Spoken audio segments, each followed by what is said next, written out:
దేవునికి స్తోత్రం. నేటి మన అనుదిన అరుణోదయ రక్షణ వాక్య సందేశం వింటున్నటువంటి ప్రియమైన దేవుని బిడ్డలారా, మీకందరికీ మన ప్రభువు రక్షకుడైన యేసుక్రీస్తు నామం పేరట నా యొక్క వందనములు, శుభములు మీకు తెలియజేస్తుంటున్నాను. ఈ ఉదయకాల సమయంలో దేవుడిచ్చిన వాక్యాన్ని మనం కలిసి చదువుకుందాం. దావీదు రచించినటువంటి 112వ కీర్తన 2వ చరణము. వాని సంతతి వారు భూమి మీద బలవంతులగుదురు, యథార్థవంతులు వంశపు వారు దీవించబడుదురు. ఈ చదవబడినటువంటి కీర్తన భాగములో ఎవరైతే దేవునికి భయపడి ఆయన యొక్క ఆజ్ఞల యందు మిక్కిలి ఆనందిస్తూ ఉంటారో అలాంటి యొక్క వ్యక్తుల గురించి, మనుషుల గురించి ఈ కీర్తన తెలియచేస్తూ ఉందండి. దేవునికి భయపడి యథార్థంగా జీవించే వారికి దేవుడు ఇక్కడ 2 గొప్ప వాగ్దానాలు ఇస్తూ ఉంటున్నాడు. మొదటిగా, వాని సంతతి బలవంతులగుదురు. అంటే పిల్లలు బలహీనులుగా కాదండి, శారీరకంగా, మానసికంగా, ఆత్మీయంగా, ఆరోగ్యపరంగా, ఆర్థిక పరంగా బలవంతులవుతారు. ఈ యొక్క ప్రపంచంలో ఎదురయ్యేటువంటి పరిస్థితులకు నిలబడే ధైర్యము, శక్తి, విశ్వాసము వాళ్ళకు ఉంటుందండి. రెండవదిగా, యథార్థవంతుల వంశము దీవించబడుతుంది.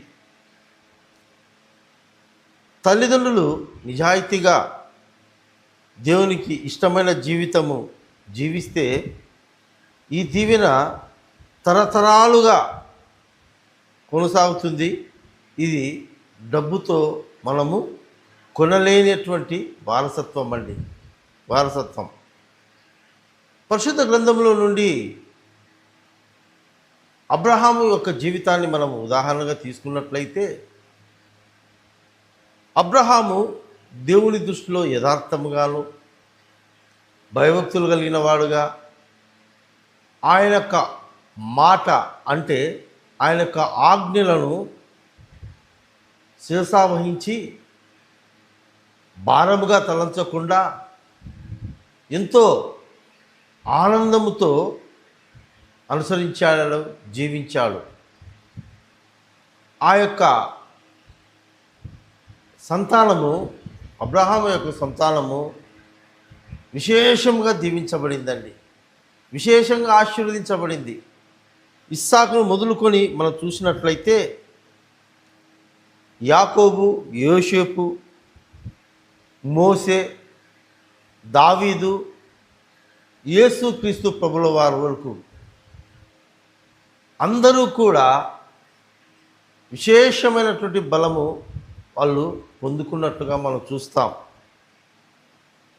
గమనించినట్లయితే ప్రియమైన దేవుని బిడ్డలారా, ఆనాడు అబ్రహాము దేవుని యందు భయభక్తులు కలిగి దేవుని యొక్క ఆజ్ఞలను అనుసరించి ఆజ్ఞలలో ఆనందిస్తూ, మిక్కిలి ఆనందిస్తూ జీవించడం ద్వారా దేవుడు అద్భుతమైన రీతిలో ఆశీర్వదించి ఈరోజు ప్రపంచంలోనే అబ్రహాము యొక్క సంతానము 3 భాగాలుగా గొప్పగా ఆశీర్వదించబడ్డాయి.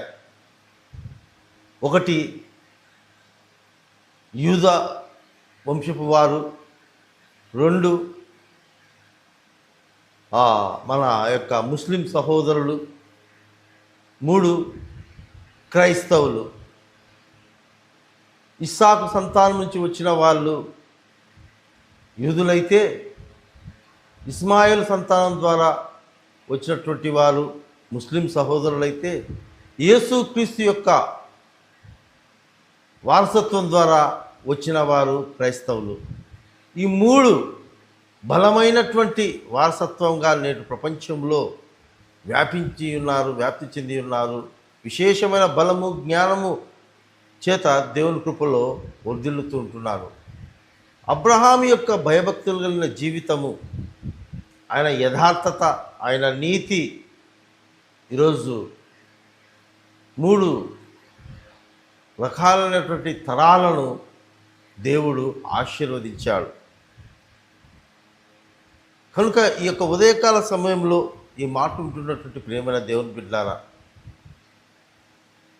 మన యొక్క సంతతి, మన కుటుంబాన్ని దేవుడు దీవించాలంటే, ఆశీర్వదించాలంటే, మన పిల్లలు బలవంతులైనటువంటి పిల్లలుగా, బలమైనటువంటి వ్యవస్థగా మన కుటుంబము, మన పిల్లలు స్థిరపరచబడాలంటే తల్లిదండ్రుల యొక్క బాధ్యత, తల్లిదండ్రుల యొక్క ప్రవర్తన చాలా ప్రాముఖ్యమైనదండి, చాలా ప్రాముఖ్యమైనది. ఈ వాక్యము ద్వారా మనం నేర్చుకోవాల్సింది ఏంటంటే, తల్లిదండ్రులు ముఖ్యముగా దేవుని యందు భయభక్తులు కలిగి జీవించాలి. దేవుని యొక్క వాక్య ప్రకారంగా వాక్యములో ఆనందిస్తూ జీవించాలండి. అప్పుడు ఆ జీవితము, ఆ కుటుంబము ధన్యకరంగా మార్చబడుతుంది. అంటే అనుదినము ప్రార్థన చేసుకుంటూ, అనుదినము కుటుంబంలో ఉన్నటువంటి సభ్యులందరినీ కూడా సమకూర్చుకొని కుటుంబ ప్రార్థన చేసుకుంటూ, క్రమంగా మందిరానికి వెళ్తూ, సహవాసముతో ఉంటూ, దేవుని యొక్క వాక్యం చేత హెచ్చరింపబడుతూ, దేవుని యొక్క వాక్యంలో కుడి ఎడమలకు తప్పిపోకుండా జీవించుటకు వాళ్ళకి నేర్పిస్తూ, ఎప్పుడు మనం అలా జీవిస్తూ మన పిల్లలకు మనం చూపిస్తామో అప్పుడు మన పిల్లలు కూడా, మన సంతతి కూడా ఆ రీతిగా వాళ్ళు జీవించుటకు ప్రారంభిస్తారు. ఫలితము సంతతి అంటే తరతరాలు దీవించబడుతుంది, ఆ వంశం వర్ధిల్లించబడుతుంది. నేటి అనేక మంది కుటుంబాల్లో మనం గమనించినట్లయితే తల్లిదండ్రులు యొక్క దేవుని యందు భయభక్తుల్లో పెంచడంలో విఫలమవుతున్నట్టుగా మనం చూస్తుంటున్నాం. ఎందుకంటే వారిలో ఆ భయభక్తులు లేకపోవడం ద్వారా, వారిలో దేవుని యొక్క వాక్యము లోపించడం ద్వారా అనేక మందిని మనం చూస్తూ ఉంటాం ప్రపంచంలో. నిద్ర లేచినప్పుడు నుండి సంపాదించాలి, నా పిల్లల కొరకు సంపాదించాలి, నా పిల్లలకు వివాహమైన తర్వాత వాళ్ళ పిల్లల కొరకు సంపాదించాలి అని నిద్ర లేచినప్పటి నుండి సంపాదన కొరికే ప్రాకులాడుతూ, సంపాదన కొరికే పరిగెడుతూ దేవుని యొక్క వాక్యాన్ని, దేవుని యందలి భయభక్తులతనాన్ని మర్చిపోతుంటున్నారండి. ఈరోజు లోకపరంగా మనం డబ్బులు సంపాదించవచ్చు, ఆస్తిపాస్తులు సంపాదించవచ్చు, ఐశ్వర్యము సంపాదించవచ్చు. అయితే ప్రేమైన దేవుని బిడ్డారా, నేటి మన జీవితాల్లో ఎంతమంది ఆస్తిపాస్తులు సంపాదించి చివరికి తమ పిల్లలను బలపరచడంలో, తమ పిల్లల యొక్క జీవితాలను స్థిరపరచడంలో ఎంతమంది ఓడిపోయి ఉన్నారో మనం చూస్తూ ఉంటున్నాం. కారణం తల్లిదండ్రుల్లో భయభక్తులు లేని జీవితము, తల్లిదండ్రుల్లో వాక్యానుసారమైన జీవితం లేకపోవడము, దేవుని యొక్క ఆజ్ఞలను అనుసరించకపోవడము, దేవుడు ఏమైతే చెప్పాడో, ఏదైతే చేయమన్నాడో, ఎలా జీవించాలనో ఆ ఆజ్ఞలను అనుసరించకపోవడం ద్వారా ఫలితము ఎవరి కోసమైతే ప్రయాసపడుతున్నామో, కోసమైతే కష్టపడుతుంటున్నామో, ఎవరి కొరకైతే సంపాదిస్తుంటున్నామో అవన్నీ కూడా వ్యర్థమైపోతున్నటువంటి పరిస్థితులు మనం చూస్తుంటున్నాం. ప్రియమైనటువంటి వారలారా, ఈరోజు నీ వంశము దీవించబడాలి అంటే, నీ సంతతి వారు బలము పొందాలి అంటే దానికి ఐశ్వర్యము, డబ్బు, సంపద కాదండి. మనం నేర్చుకోవాల్సింది మొదటిగా తల్లిదండ్రులుగా దేవుని యందు భయభక్తులు కలిగి ఉండాలి.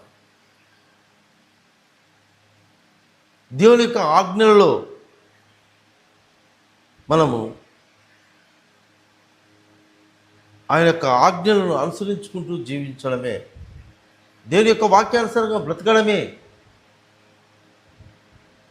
మన దీవెనకు కారణం. అది ధన్యతలోనికి మార్చేదానికి కారణం. ఈ కీర్తనలో మొదటి భాగంలో గమనించినట్లయితే, ఎవరైతే దేవుని యందు భయభక్తులు కలిగి ఆయన ఆజ్ఞలను మిక్కిలి ఆనందిస్తూ ఉంటారో వారు ధన్యులు. అలాంటి వారు ఈ యొక్క తదుపరి 2వ చరణం నుంచి 10వ చరణం వరకు ఉన్నటువంటి ఈ యొక్క ఆశీర్వాదాలు దీవెనలన్నీ కూడా ఆ కుటుంబానికి, ఆ సంతతికి సంక్రమించుకుంటాయండి. ఈరోజు ఈ మాట వింటున్నటువంటి ప్రియమైన తల్లిదండ్రులారా, ప్రియమైన బిడ్డలారా,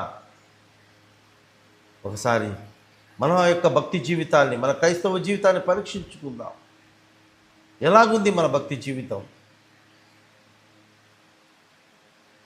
ఎలాగుంది మన కుటుంబం? ఈరోజు సంతోషం లేదు, సమాధానం లేదు, ఆనందం లేదు, అభివృద్ధి లేదు కుటుంబాలలో, జీవితాల్లో. కారణం ఎందుకు సంతతి అంతరించిపోతూ ఉంది? ఎందుకు వంశము దీవించబడడం లేదు? దానికి కారణం ఒకవేళ నీ యొక్క భయభక్తులు లేని జీవితమే దానికి కారణమేమో. దేవుని యొక్క వాక్యము, దేవుని యొక్క ఆజ్ఞలు, కట్టడలు నువ్వు అనుసరించకపోవడం ద్వారానే నీ యొక్క సంతతి చదువులో, ఉద్యోగాలలో, సామాజిక పరంగా, ఆరోగ్యపరంగా వెనుకబడి ఉన్నారేమో.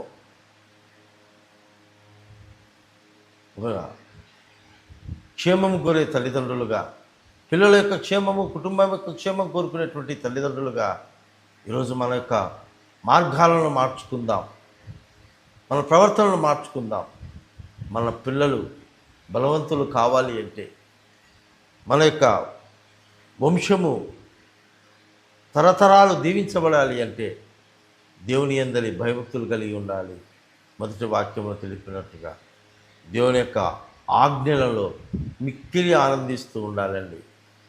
మిక్కిలి ఆనందిస్తుంటే దేవుడు మనలను అనేకమైనటువంటి ఈ యొక్క కీర్తనలో ఉన్న వాగ్దానాలన్నీ కూడా మనకు దయచేస్తాడు. కనుక ఆ రీతిగా మనము అలాంటి భక్తి జీవితాన్ని జీవిద్దాం. జీవించడం కావలసిన దేవుని యొక్క కృప, పరిశుద్ధాత్మ దేవుడు మనకందరికీ దయచేయునుగాక. ఆమేన్.